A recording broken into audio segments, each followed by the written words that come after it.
Welcome. I'm very excited today to talk about effective speaking in spontaneous situations. I thank you all for joining us, even though the title of my talk is grammatically incorrect. I thought that might scare a few of you away.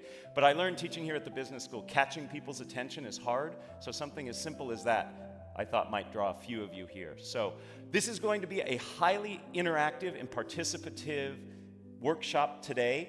If you don't feel comfortable participating, that's completely fine, but do know I'm going to ask you to talk to people next to you. There'll be opportunities to stand up and practice some things, because I believe the way we become effective communicators is by actually communicating. So let's get started right away. I'd like to ask you all to read this sentence, and as you read this sentence, what's most important to me is that you count the number of F's that you find in this sentence. Please count the number of F's. Keep it quiet to yourself.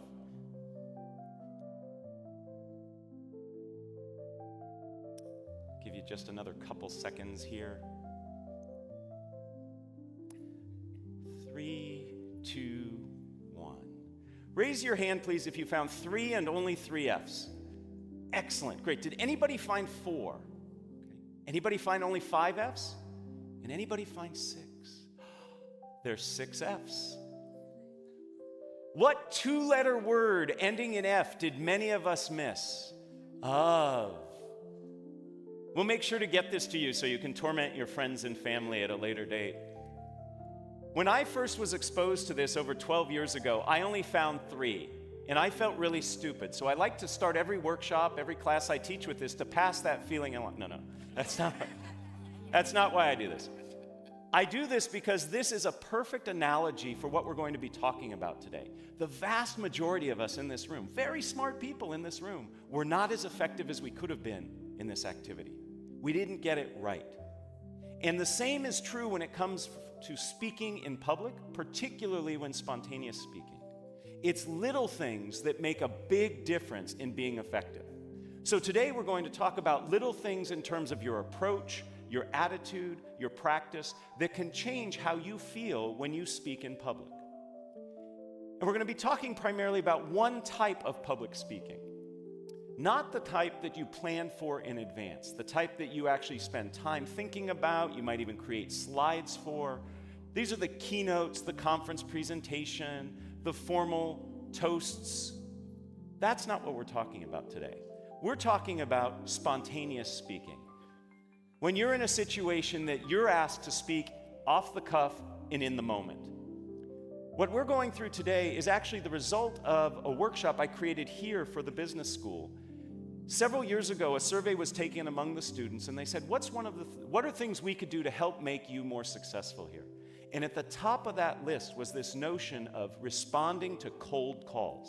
Does everybody know what a cold call is? It's where the mean professor like me looks at some student and says, "What do you think?" And there was a lot of panic and a lot of silence. So as a result of that, this workshop was created, and a vast majority of first-year students here at the GSB go through this workshop. So I'm going to walk you through sort of a hybrid version of what they do. The reality is that spontaneous speaking is actually more prevalent than planned speaking. Perhaps it's giving introductions. You're at a dinner and somebody says, "You know so-and-so, would you mind introducing them?" Maybe it's giving feedback in the moment. Your boss turns to you and says, "Would you tell me what you think?" It could be a surprise toast. Or finally, it could be during the Q&A session. And by the way, we will leave plenty of time at the end of our day today for Q&A. I'd love to hear the questions you have about this topic or other topics related to communicating. So our agenda is simple. In order to be an effective communicator, regardless of if it's planned or spontaneous, you need to have your anxiety under control. So we'll start there. Second, what we're going to talk about is some ground rules for the interactivity we'll have today, and then finally we're going to get into the heart of what we will be covering. And again, as I said, lots of activity, and I invite you to participate. So let's get started with anxiety management. 85% of people tell us that they're nervous when speaking in public, and I think the other 15% are lying. Okay? We could create a situation where we could make them nervous too. In fact, just this past week, a study from Chapman University asked Americans, what are the things you fear most? And among being caught in a surprise terrorist attack, having your identity stolen, was public speaking. Among the top 5 was speaking in front of others. This is a ubiquitous fear and one that I believe we can learn to manage. And I use that word manage very carefully because I don't think we ever want to overcome it. Anxiety actually helps us. It gives us energy, helps us focus, tells us what we're doing is important, but we want to learn to manage it. So I'd like to introduce you to a few techniques that can work, and all of these techniques are based on academic research. But before we get there, I'd love to ask you, what does it feel like when you're sitting in the audience watching a nervous speaker present? How do you feel? Just shout out a few things. How do you feel? Uncomfortable. I heard many of you going, yes, uncomfortable. It feels very awkward, doesn't it? So what do we do? Now, a couple of you probably like watching somebody suffer, okay? But most of us don't. So what do?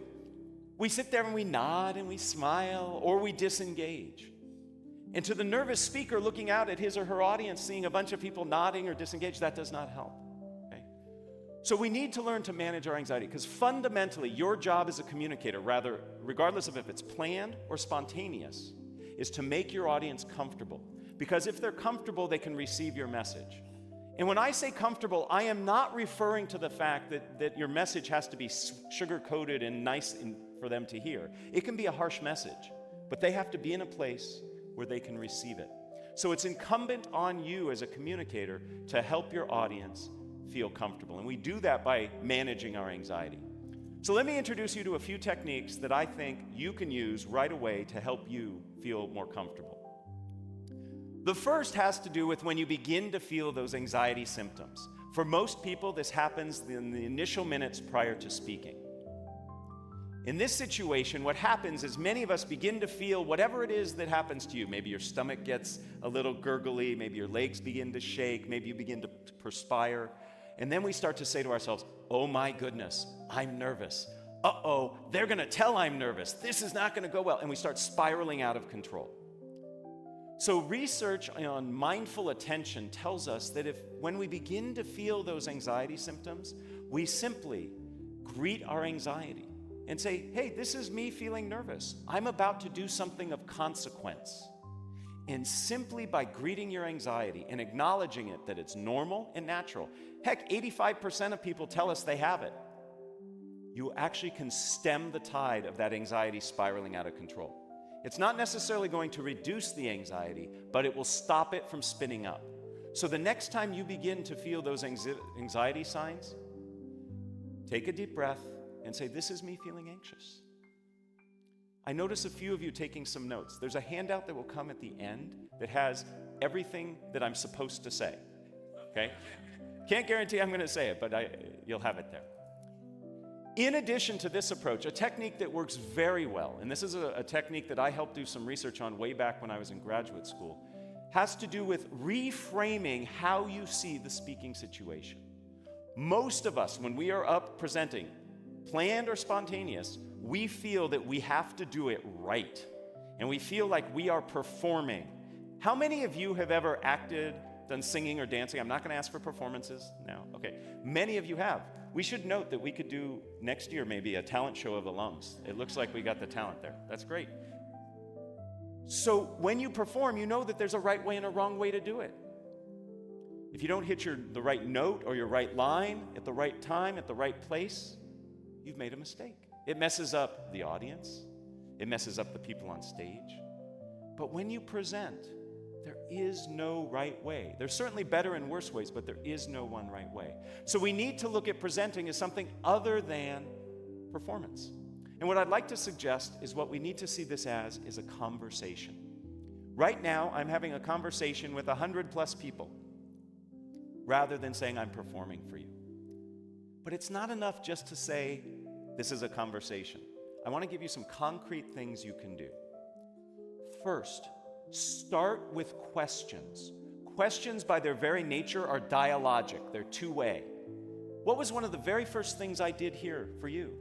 I had you count the number of F's and raise your hands. I asked you a question. That gets your audience involved. It makes it feel to me as the presenter as if we are in conversation. So use questions. They can be rhetorical, they can be polling. Perhaps I actually want to hear information from you. In fact, I use questions when I create an outline for my presentations. Rather than writing bullet points, I list questions that I'm going to answer. And that puts me in that conversational mode. If you were to look at my notes for today's talk, you'll see it's just a series of questions. Right now I'm answering the question, how do we manage our anxiety? Beyond questions, another very useful technique for making us conversational is to use conversational language. Many nervous speakers distance themselves physically. If you've ever seen a nervous speaker present, he or she will say something like this: "Welcome, I am really excited to be here with you." They pull as far away from you as possible because you threaten us, speakers. You make us nervous, so we want to get away from you. We do the same thing linguistically. We use language that distances ourselves. It's not unusual to hear a nervous speaker say something like, "One must consider the ramifications," or "Today we're going to cover step 1, step 2, step 3. That's very distancing language. To be more conversational, use conversational language. Instead of "one must consider," say, "This is important to you. We all need to be concerned with." Do you hear that inclusive conversational language? It has to do with the pronouns. Instead of step 1, step 2, step 3. First, what we need to do is this. The second thing you should consider is here. Use conversational language. So being conversational can also help you manage your anxiety. The third technique I'd like to share is research that I actually started when I was an undergraduate here. I was very fortunate to study with Phil Zimbardo of the Stanford prison experiment fame. Many people don't know that Zim actually was instrumental in starting one of the very first shyness institutes in the world, and especially in the country. And I did some research with him that looked at how your orientation to time influences how you react. And what we learned is if you can bring yourself into the present moment, rather than being worried about the future consequences, you can actually be less nervous. Most of us, when we present, are worried about the future consequences. My students are worried they're not going to get the right grade. Some of you are worried you might not get the funding, you might not get the support, you might not get the laughs that you want. All of those are future states. So if we can bring ourselves into the present moment, we're not going to be as concerned about those future states, and therefore we'll be less nervous. There are lots of ways to become present-oriented. I know a professional speaker. He's paid $10,000 an hour to speak. It's a good gig. He gets very nervous. He's up in front of crowds of thousands. Behind the stage, what he does is 100 push-ups right before he comes out. You can't be that physically active and not be in the present moment. Now, I'm not recommending all of us go to that level of exertion because he starts out of breath and sweaty, right? But a walk around the building before you speak, that can do it. There are other ways. If you've ever watched athletes perform and get ready to do their event, they listen to music. They focus on a song or a playlist that helps get them in the moment. You can do things as simple as counting backwards from 100 by tough numbers like 17. I'm going to pause because I know people in the room are trying. Yeah. Gets hard after that third or fourth one, I know. My favorite way to get present-oriented is to say tongue twisters. Saying a tongue twister forces you to be in the moment, otherwise you'll say it wrong. And it has the added benefit of warming up your voice.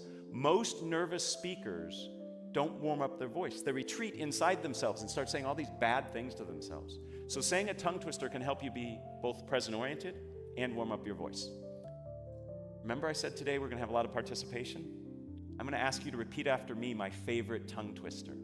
And I like this tongue twister because if you say it wrong, you say a naughty word. And I'm going to be listening to see if I hear any naughty words this morning. Okay? Repeat after me. It's only 3 phrases. I slit a sheet. A sheet I slit. And on that slitted sheet I sit. Oh, very good. No shits. Excellent. Very good. Now, in that moment,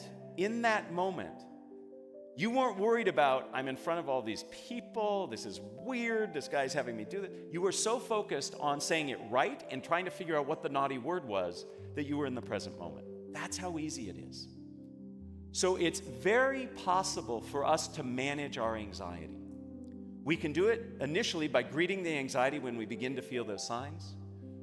We can do it when we reframe the situation as a conversation, and we do it when we become present-oriented. Those are 3 of many tools that exist to help you manage your anxiety. If you have questions about other ways, I'm happy to chat with you. And at the end, I'm going to point you to some resources that you can refer to help you find additional sources for you. So let's get started on the core part of what we're doing today, which is how to feel more comfortable speaking in spontaneous situations. Some very simple ground rules for you. First, I'm going to identify 4 steps that I believe are critical to becoming effective at speaking in a spontaneous situation. With each of those steps, I'm going to ask you to participate in an activity. None of them are more painful than saying the tongue twister out loud. They may require you to stand up, they might require you to talk to the person next to you, but none of them are painful. And then finally, I'm going to conclude with a phrase or saying that comes from the wonderful world of improvisation.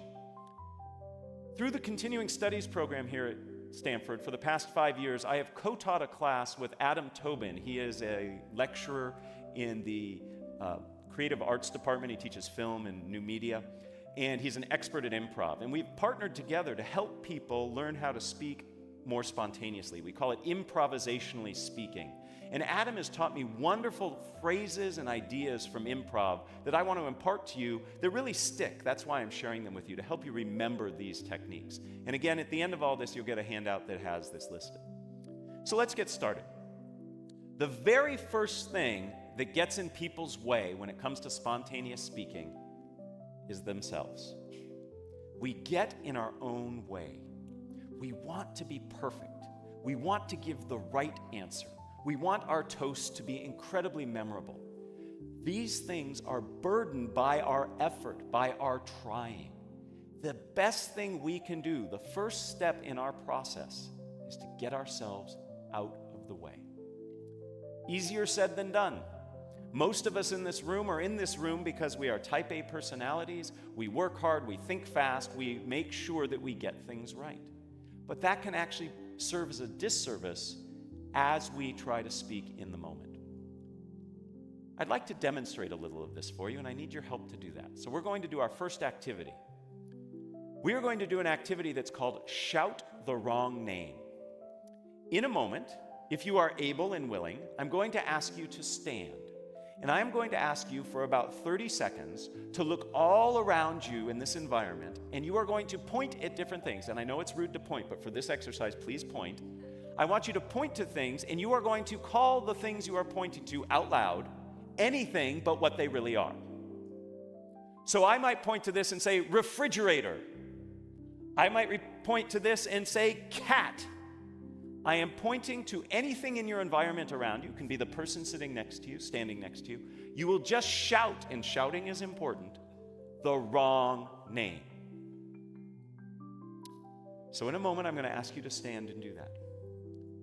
Please raise your hand if you already have the first 5 or 6 things you're going to call out. Yeah, that's what I'm talking about. We stockpile. You all are excellent game players. I told you the game. Shout the wrong name.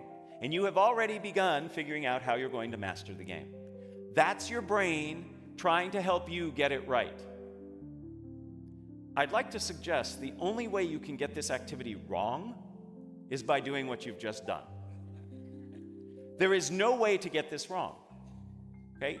Even if I call this a chair, no penalty will be bestowed upon you, okay? Because I won't know what you were pointing at. You could have been pointing at the floor under the chair, and you called the floor the chair, and you were fine. The point is, we are planning and working to get it right, and there is no way to get it right. Just doing it gets it right. Okay, so let's try this now. We're going to play this game twice. Again, it's for 30 seconds. If you are willing and able, will you please stand up? You can do this seated, by the way, but if you're willing and able, let's stand up. Okay, in a moment, I am about to say go, and I would like for you to point at anything around here, including me. It's okay to point at me. I hope it's not a bad thing you say when you point at me, but point at different things and loudly and proudly call them different than what they are. Ready? Begin. Porcupine, California, salt shaker, car, library, tennis racket, purple, Orange. Putrid. Hello. Time.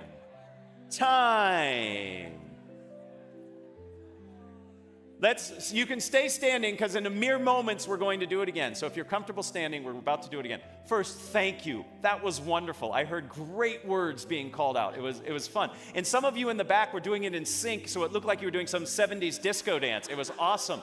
Okay? This was great. Now, let me ask you just a few questions. Did you notice anything about the words that you were saying? Did we find patterns, perhaps? Maybe some of you were going through fruits and vegetables. A few of you were going through things that started with the letter A, right? That's your brain saying, okay, you told me not to stockpile, so I'm going to try to be a little more devious, and I'm going to give you patterns, okay? Same problem. When we teach that class I told you about, that improvisationally speaking class, we like to say, your brain is there to help you. These things it's doing have helped you be successful, but like a windshield wiper, we just want to wipe those suggestions away and see what happens. Okay? So we're going to do this activity again. This time, try the best you can to thank your brain if it provides you with patterns or stockpiles, and just say, thank you, brain, and disregard them. Okay? So let's see what happens when we're not stockpiling and we're not playing off patterns. We'll do this for only 15 seconds. See how this feels. Baby steps. Ready? Begin. Kodak. Bicycle chain. Skateboard. Bananas. Purple. Putrid.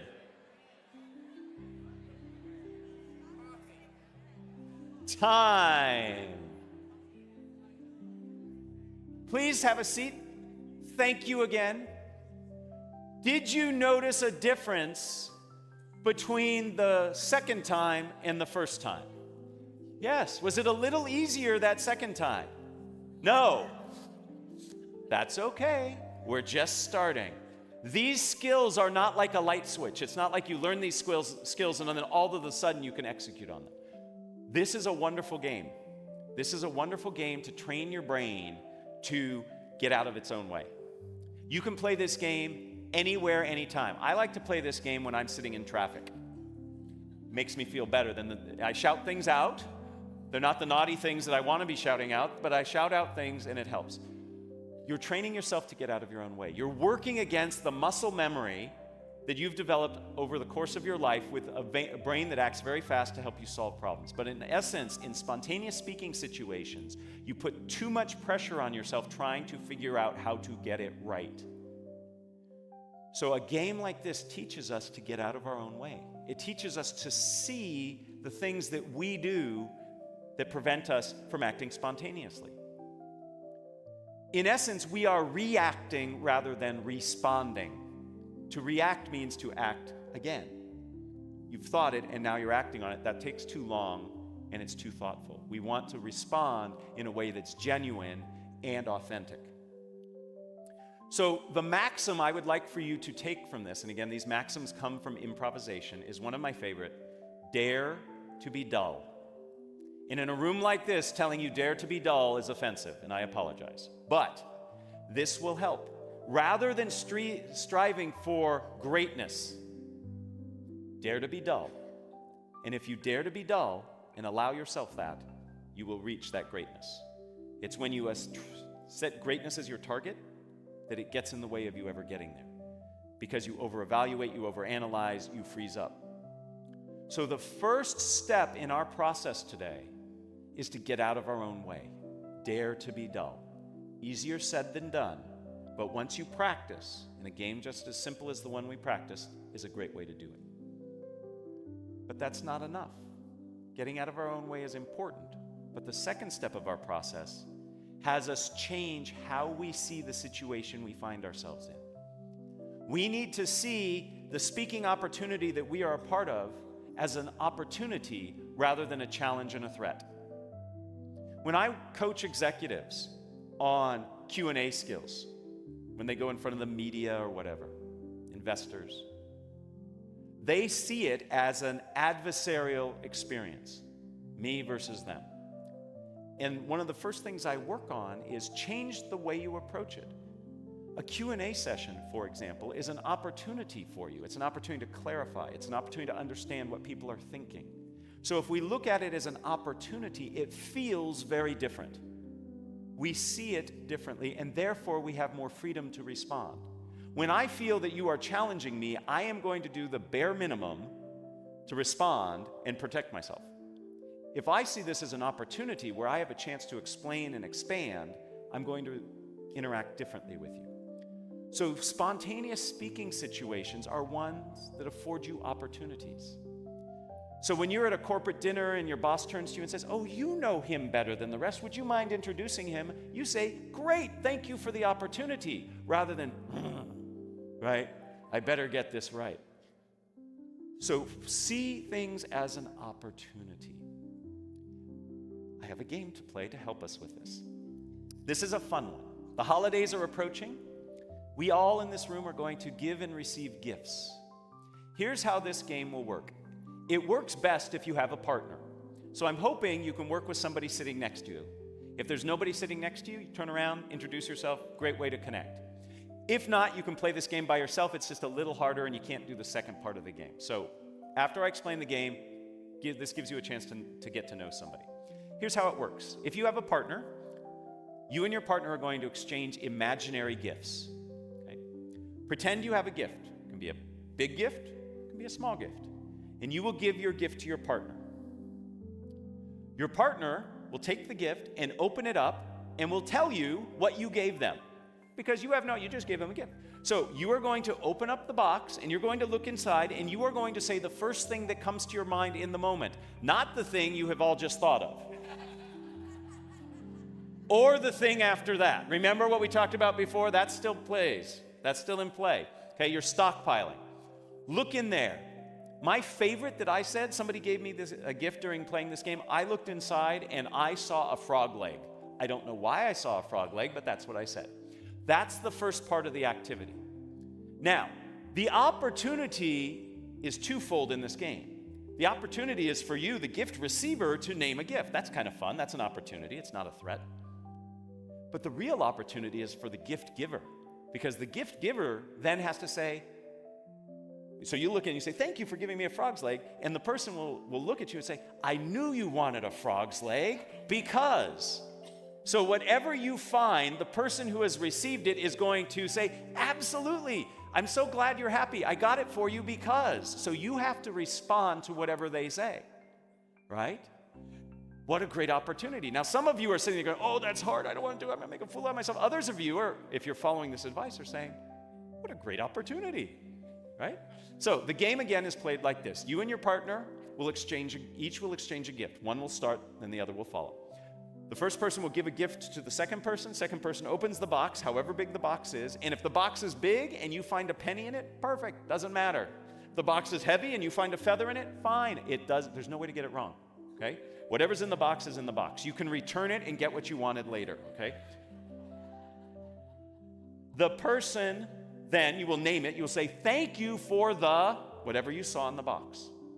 The person who gave it to you will say, "I'm so glad you're excited. I got it for you because..." And you will give a reason that you got them whatever they decided you gave them. Make sense? All right. So very quickly, just in 5 seconds, find a partner if you're willing to do this with a partner. Everybody have a partner? Okay.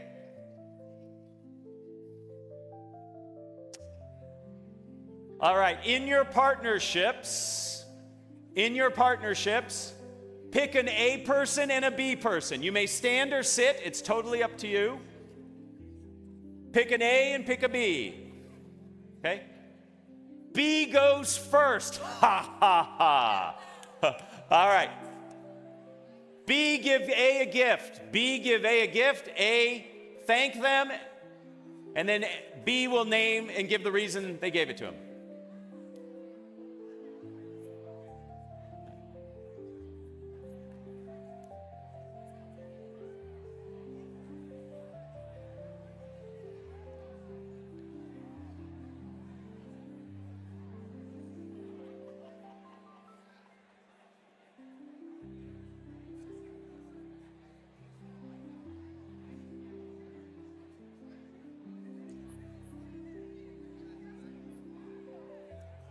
If you have not switched, switch, please. If you have not switched, switch, please.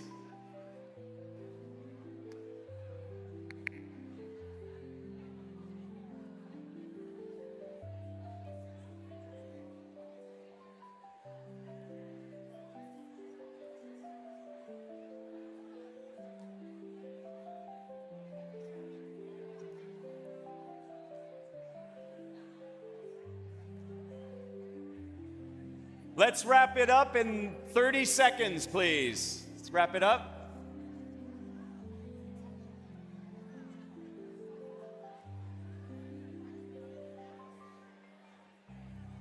All right, if we can all have our seats.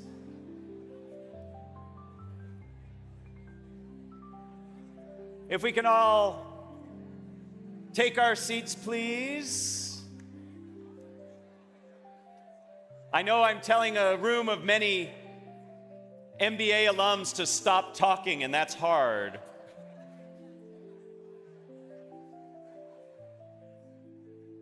All right, ladies and gentlemen, did you get what you wanted?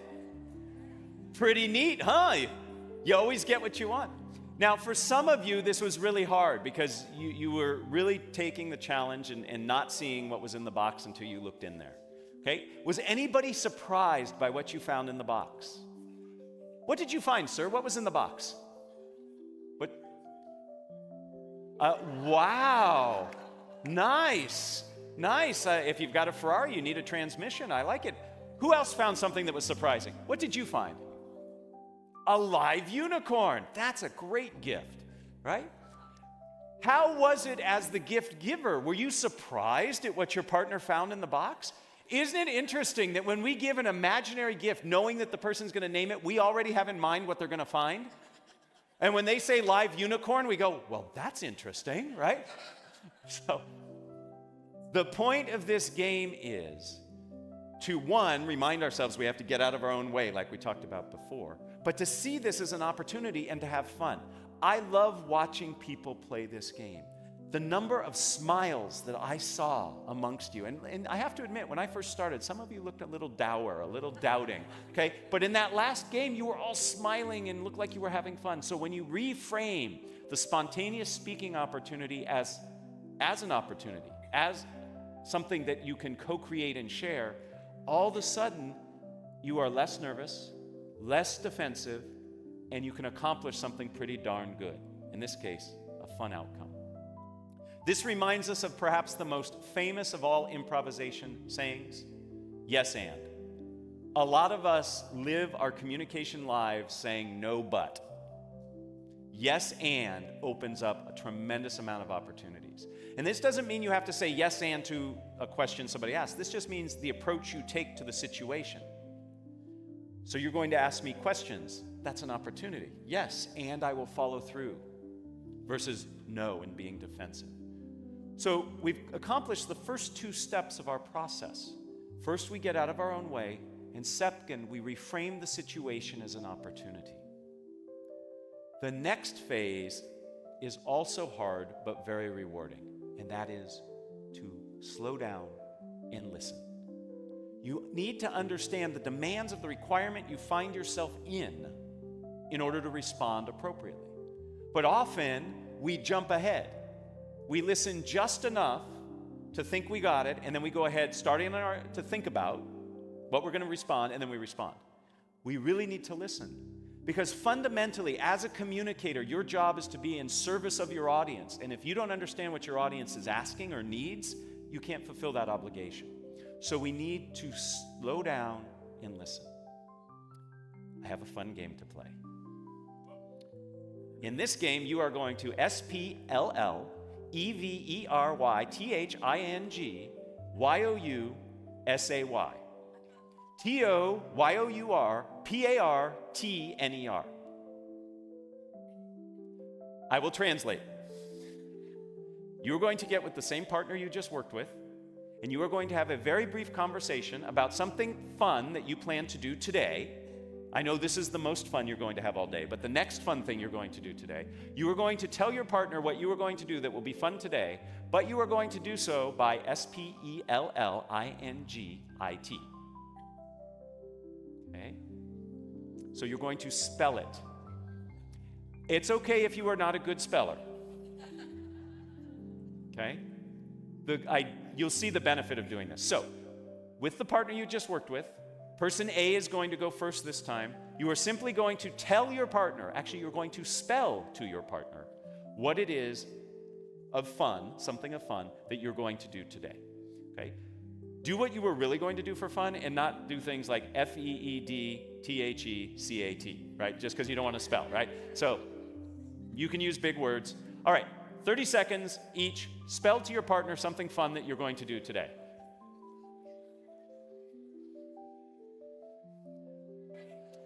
Would you like to play?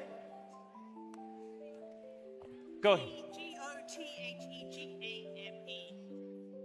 Oh my goodness, say it again. Spell it again. Yep. Yep. EXCELLENT. IHOPETHATTHEYWIN.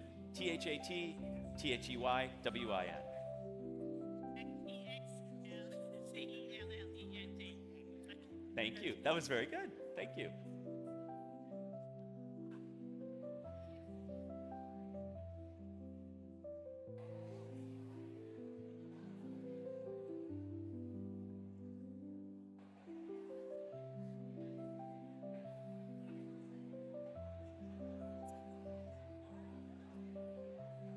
If you have not switched, switch.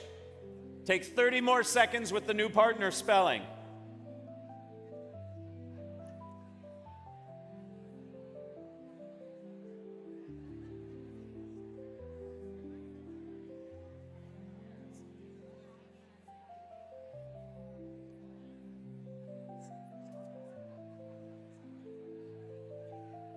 GREAT exclamation point. THANKYOU PLEASE TAKEYOURSEAT.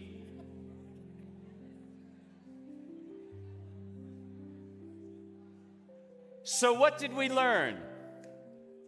What did we learn? Besides that we're not so good at spelling.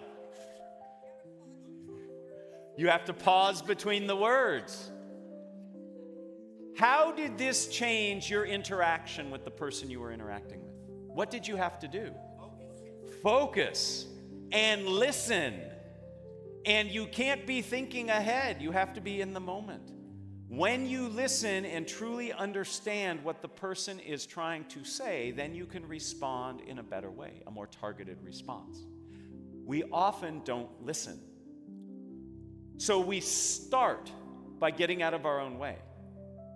We then reframe the situation as an opportunity. Those are things we do inside our head. But in the moment of interacting, we have to listen first before we can respond to the spontaneous request. Perhaps my most favorite maxim comes from this activity.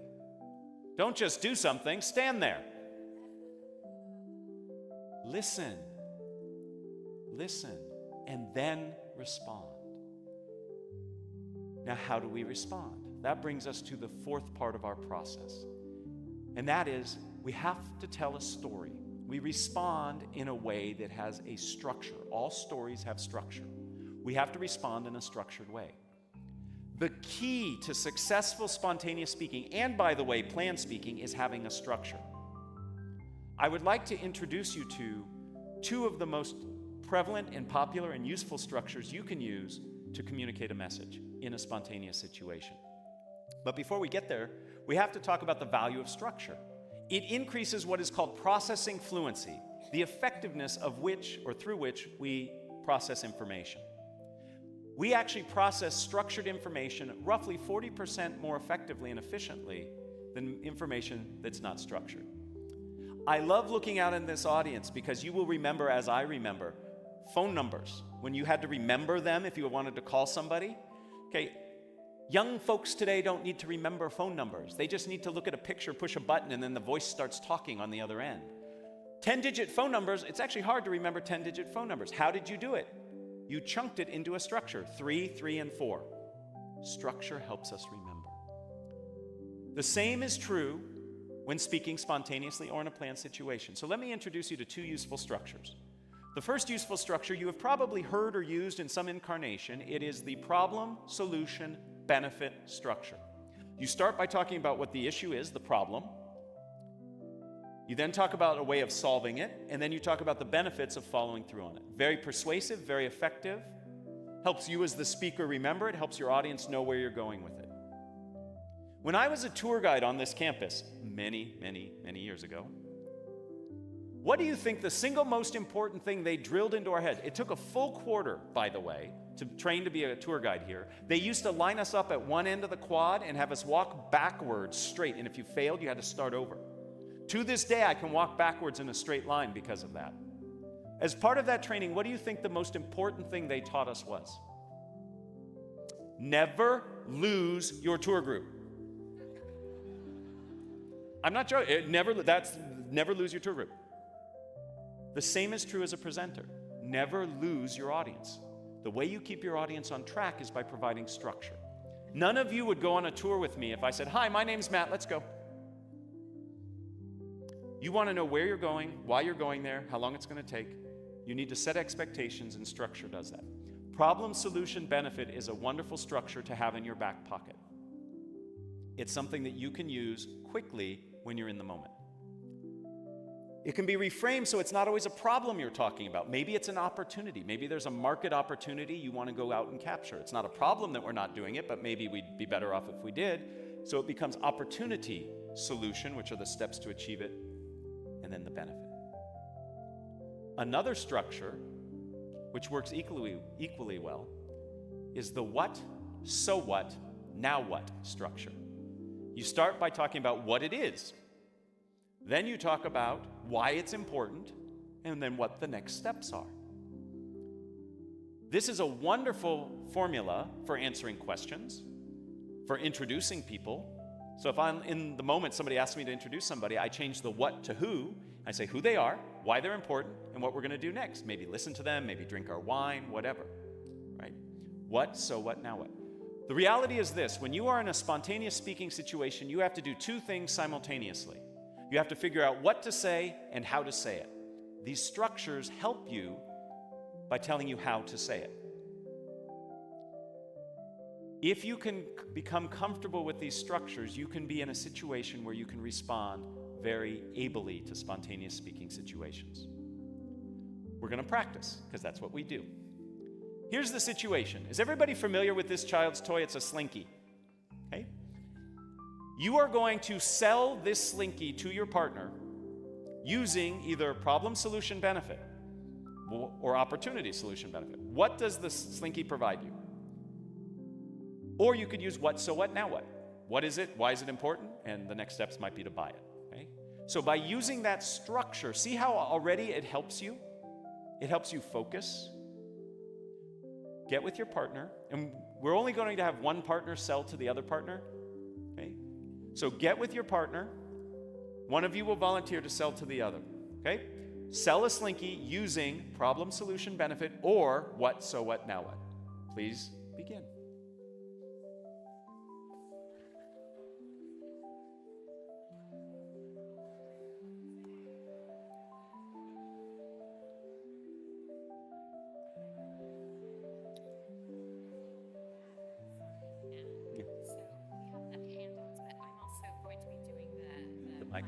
So when I debrief this, you can go ahead and pass them out. Does that make sense? After No, after this activity. Okay, and then after that we'll do. Correct.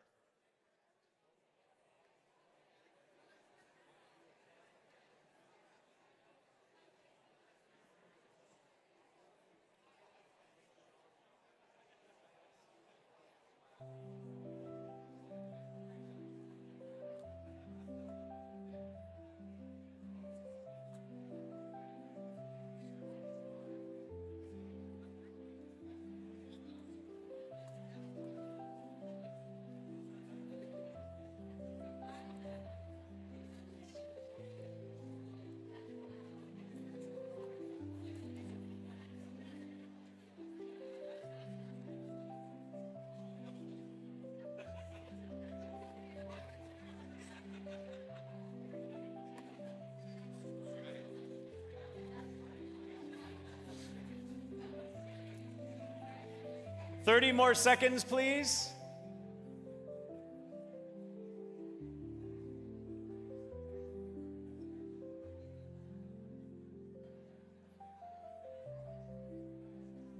Excellent. Let's all close the deal, seal the deal.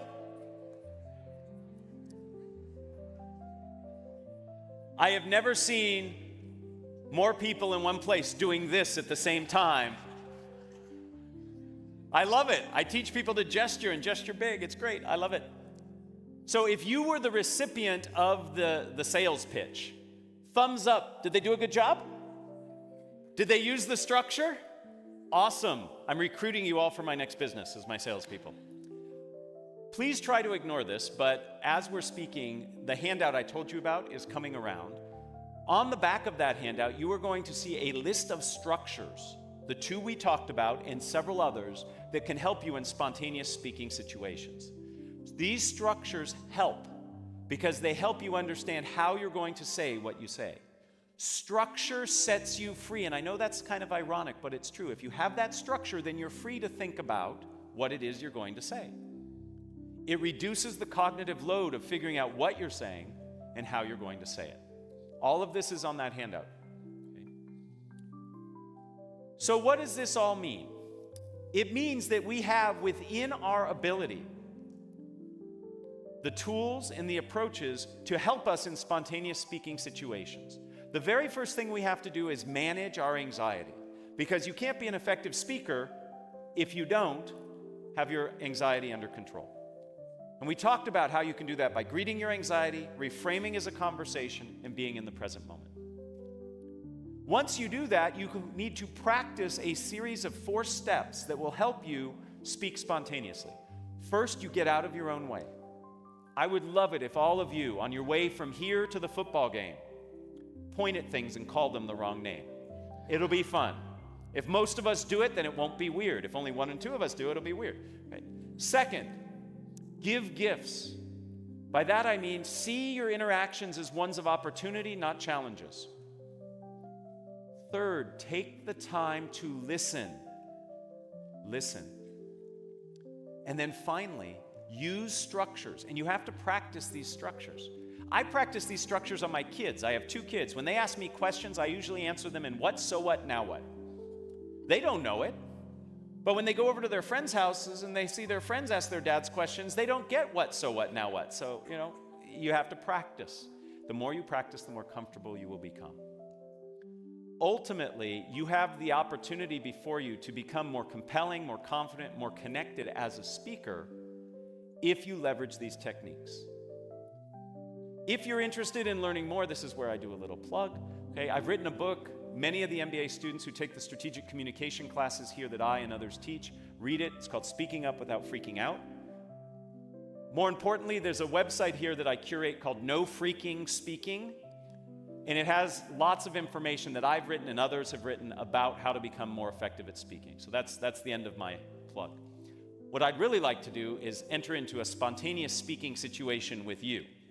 And I would love to entertain any questions that you have. There are 2 people who are running around with microphones. So some of us who remember the Phil Donahue show, we're going to do a little bit of that. If you have a question, the microphone will come, and I'm happy to answer it. I think if you... Is it on? Yeah. Okay. We can hear you. Great. Can you talk about hostile situations? Hostile situations, yes. So when you find yourself in a challenging situation, first, it should not become a surprise to you. It should not be a surprise. Before you ever speak, you should think about what is the environment going to be like. So it shouldn't surprise you that there might be some challenges in the room. When there are hostile situations that arise, you have to acknowledge it. So if somebody says, "That's a ridiculous idea, why did you come up with that?" To simply say, "So the idea I came up with was," right? Acknowledge the emotion. I recommend not naming the emotion, right? So you sound really angry. The person says, "I'm not angry, I'm frustrated." Now we're arguing over their mental state, right? Emotional state. So I say something like, "I hear you have a lot of passion on this issue," or "I hear there's great concern from you." So you acknowledge the emotion, because otherwise it sits in the room. And then reframe and respond the way that makes sense. So if somebody raises their hand and says, "Your product is ridiculously priced. Why do you charge so much?" I might say, "I hear great concern, And what you're really asking about is the value of our product. And I would give my value proposition, and then I would come back and say, and because of the value we provide, we believe it's priced fairly. So you answer the question about price, but you reframe it in a way that you feel more comfortable answering it. So the way to do this is to practice all the skills we just talked about. The only skill that I'm adding to this is the awareness in advance that you might be in that situation. First, I have to truly listen to what I'm hearing, right? It's very easy for me when I hear a challenging question to get all defensive and not hear what the person's asking. I see it as an opportunity to reframe and explain. Okay, so again, you have to practice, but that's how I think you address it. Are there other questions? I see a question back here. Yes, please. Yes, first of all, thank you very much. Great presentation. Thank you. For a lot of the speaking I do, I have remote audiences, so audiences distributed all over the country with telecom. Any tips for those kinds of audiences? So when you are speaking in a situation where not everybody is co-located, okay? In fact, right at this very moment, there are people watching this presentation remotely. What you need to do is be mindful of it. Second, try to include engagement techniques where the audience actually has to do something. So physical participation is what we did here through the games. You can ask your audience to imagine something. Imagine what it would be like if, when we try to achieve a goal. Rather than saying, here's the goal we're trying to achieve, say, imagine what it would be like if. See what that does to you. It pulls you in. I can take polling questions. Most of the technology that you're referring to has some kind of polling feature. You can open up some kind of wiki or Google Doc or some collaborative tool where people can be doing things and you can be monitoring that while you're presenting. So I might take some breaks, I talk for 10, 15 minutes and say, okay, let's apply this and let's go into this Google Doc I've created and I see what people are doing. So it's about variety and it's about engagement. Those are the ways that you really connect to people who are remote from you. Okay? Other questions? Who you're pointing? Oh, I've got to look for where the mic is. Yes, please. This may be similar to the first question, Sure. but I do a lot of expert witness testimony. What's your recommendation for handling cross-examination, specifically? I Specifically, feel like I'm hostile being crit- cross-examined, right? Very hostile. So in any speaking situation that you go into that has some planned element to it, I recommend identifying certain themes that you think are important or believe need to come out. And then with each one of those themes, have some examples and concrete evidence that you can use to support it. You don't go in with memorized terms or ways of saying it. You just have ideas and themes, and then you put them together as necessary. So when I'm in a situation where people are interrogating me, I have certain themes that I want to get across and make sure that I can do that in a way that fits the needs in the moment. If it's hostile, again, the single best tool you have to buy yourself time and to help you answer a question efficiently is paraphrasing. The paraphrase is like the Swiss Army knife of communication. If you remember the show MacGyver, it's your MacGyver tool, right? So when a question comes in, the way you paraphrase it allows you the opportunity to reframe it, to think about your answer, and to pause and make sure you got it right. So when you're under those situations, if you have the opportunity to paraphrase, say, so what you're really asking about is X, Y, and Z, that gives you the opportunity to employ one of these techniques. Now, I've never been an expert witness because I'm not an expert on anything, but those tools, I believe, could be helpful.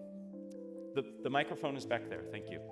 Thank Yes. you so much. This has been so helpful and enjoyable this good. morning. Thank you. Would you please show the last screen so we can get down the name of the book that you've written and the information? Absolutely. Thank you. I think they actually, you might even have an opportunity to, and it's on the sheet too. Everything I said is on the back of that sheet, but I'm happy to have this behind me while I talk. Other questions? Yes, please. Yes, I work with groups that represent many different cultural backgrounds. Yes. So are there any caveats, or is this a universal strategy? So in terms of, from your perspective as the speaker, I believe this applies. But whenever you communicate, part of the listening aspect is also thinking about is, who is my audience and what are their expectations? So what are the cultural expectations of the audience that I'm presenting to? So there might be certain norms and rules that are expected.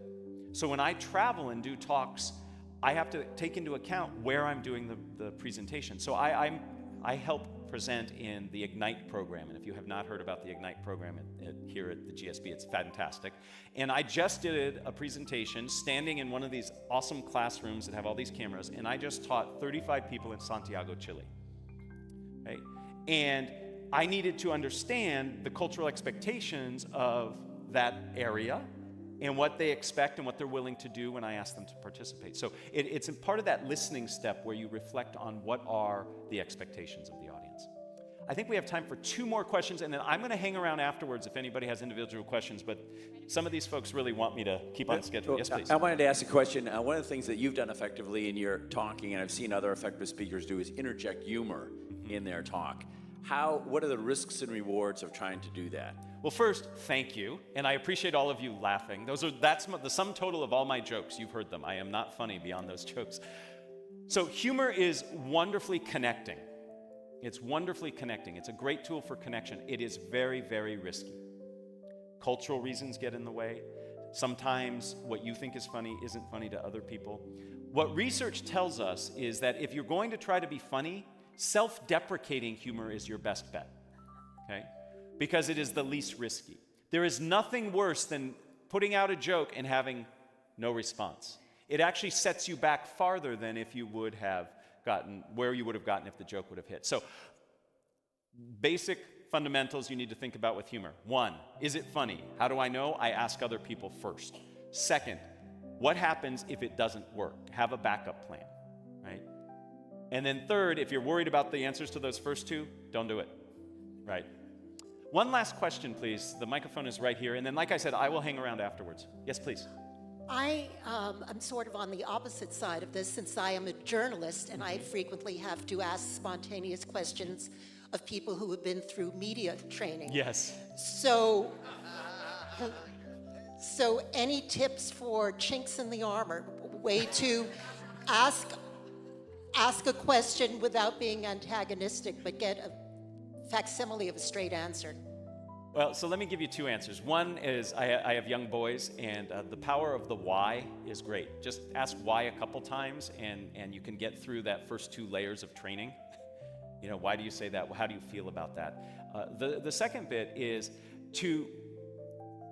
what I have found successful in getting people I do this to get people to answer in a more authentic way. What I'll do is I'll ask them to give advice. So what advice would you give somebody who's challenged with this? Or what advice would you give to somebody in this situation? And by asking for the advice, it changes the relationship they have to me as the question asker, and I often get much more rich, detailed information. So the power of the why, and then put them in a position of providing guidance, and that can really work. With that, I am going to thank you very much. I welcome you to ask questions later, and enjoy the rest of your reunion weekend. Thank you.